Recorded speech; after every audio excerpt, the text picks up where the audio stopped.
ఓం గురుర్బ్రహ్మా గురుర్విష్ణు గురుర్దేవో మహేశ్వరః గురుః సాక్షాత్ పరబ్రహ్మ తస్మై శ్రీ గురవే నమః. ఓం శ్రీదేవి భాగవతము. శ్రీదేవి భాగవతంలో ఇంతకు ముందు వీడియోలో మనము పరీక్షిత్ మహారాజు మరణము గురించి తెలుసుకున్నాము.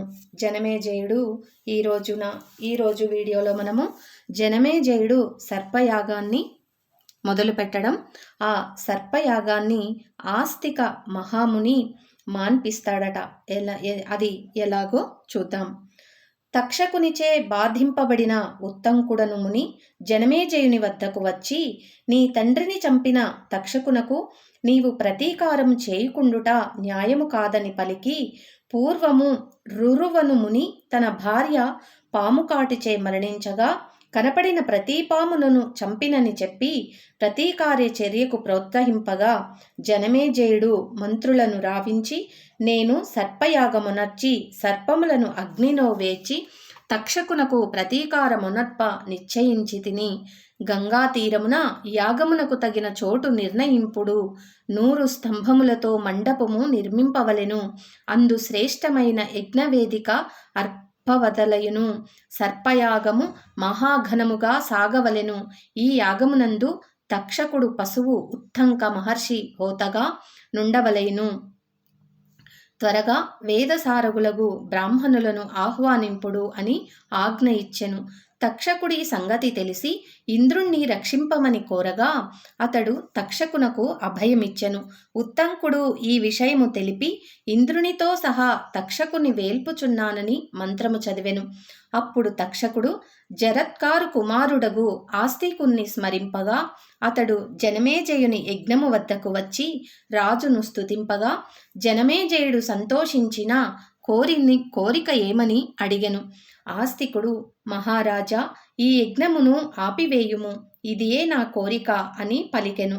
సత్యమునకు బద్ధుడైన జనమేజయుడు యాచకుని కోరిన ప్రకారము యజ్ఞమును విరమించెను. కాని జనమేజయ మహారాజునకు శాంతి చేకూరలేదు. అతడు తన మనశ్శాంతికి వేదవ్యాస మహర్షిని ఉపాయమడిగెను. వ్యాస మహర్షి మహాసభలో జనమేజయునకు రసభరితమైన దేవీ భాగవతమును వినినచో నీకు మనశ్శాంతి కలుగగలదు అనెను. అప్పుడు జనమేజయుడు, ఆస్తికుడెవడు? ఈ యాగవిఘ్నము నేల చేసెను? సర్పములను రక్షించినచో వీనికి ఏమి లాభము తెలుపుమనగా వ్యాసుడు ఇట్లు చెప్పెను. ఇప్పటి వరకు జనమేజయుడు నిర్వహించిన సర్పయాగాన్ని ఆస్తికముని మహాముని అనే అతను ఎలా మాన్పించాడో చదువుకున్నాము. అలాగే జనమేజయునికి అసలు ఈ ఆస్తికుడెవరు, ఈ సర్పయాగాన్ని మాన్పిస్తే ఆయనకొచ్చే లాభం ఏంటి అని వ్యాస భగవానుణ్ణి జనమేజయుడు అడుగుతున్నారు. దానికి వ్యాస భగవానుడు ఆ ఆస్తిక మహాముని ఎవరు ఏంటి అని ఆయన జన్మ వృత్తాంతం గురించి తెలుపుచున్నారు. చూద్దాం ఇప్పుడు. పూర్వము జరత్కారువను ముని గృహస్థుడు కాలేదు. అందుచే అతని పితృదేవతలు పెద్ద గుంటలో వేలాడుచుండిరి. వారిని చూచి జగత్కారువు ఇందుకు కారణమడుగగా, నీవు పెండ్లి చేసుకొనకపోవుటయే అని వారు సమాధానమిచ్చిరి. నీవు పెండ్లి చేసుకొనమని వారు జగత్కారును అడిగిరి. జగత్కారుడు, పూజ్యులారా, నా పేరుతో సమానమగు పేరు కలిగి అనుకూలురాలైన కన్య కోరకనే లభించినచో తప్పక పెండ్లియాడి గృహస్థ జీవితము సాగింతునని వారితో పలికి తీర్థయాత్రకు వెళ్ళెను.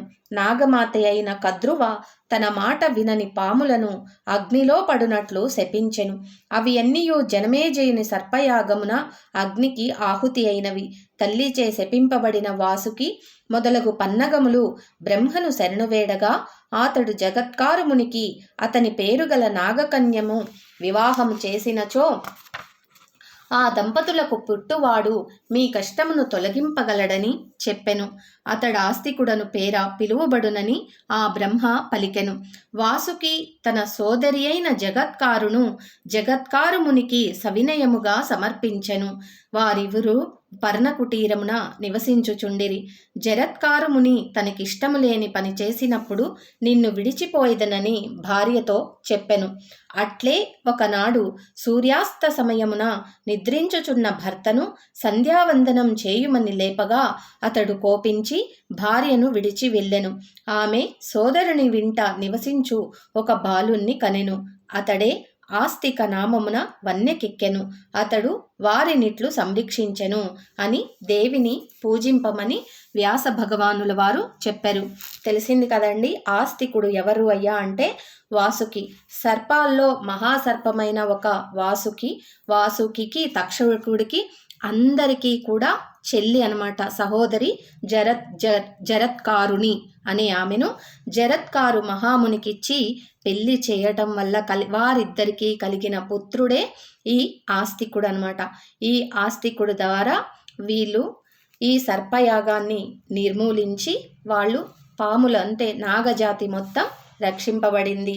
ఇది శ్రీ దేవి భాగవతం యొక్క 2వ స్కందంలో చివరి కథ.